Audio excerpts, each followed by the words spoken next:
اس تعلق سے کہ اگر کوئی انسان روزہ نہ رکھے گا، جان بوجھ کے چھوڑے گا، تو اس کا کیا انجام ہوگا؟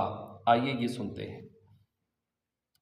حضرت سیدنا ابو ہریرہ رضی اللہ تعالیٰ عنہ سے روایت ہے کہ نبی کریم صلی اللہ تعالیٰ علیہ وآلہ وسلم نے ارشاد فرمایا، جس نے رمضان کے ایک دن کا روزہ بغیر رخصت، بغیر مرض افطار کیا، یعنی نہ رکھا، تو زمانے بھر کا روزہ بھی اس کی قضا نہیں ہو سکتا، اگرچہ بعد میں بھی رکھ لے۔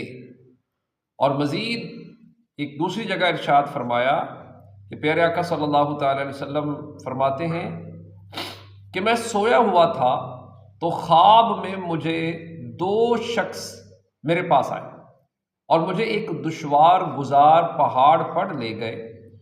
جب میں پہاڑ کے درمیانی حصے پر پہنچا تو وہاں بڑی سخت آوازیں آ رہی تھیں۔ میں نے کہا، یہ کیسی آوازیں ہیں؟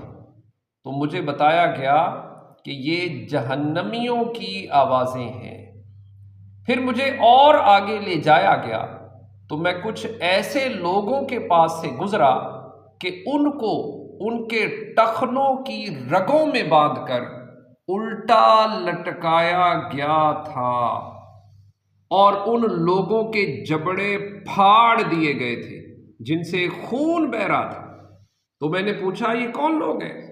تو مجھے بتایا گیا کہ یہ لوگ روزہ افطار کرتے تھے قبل اس کے کہ روزہ افطار کرنا حلال ہو۔ اللہ اکبر، اللہ اکبر۔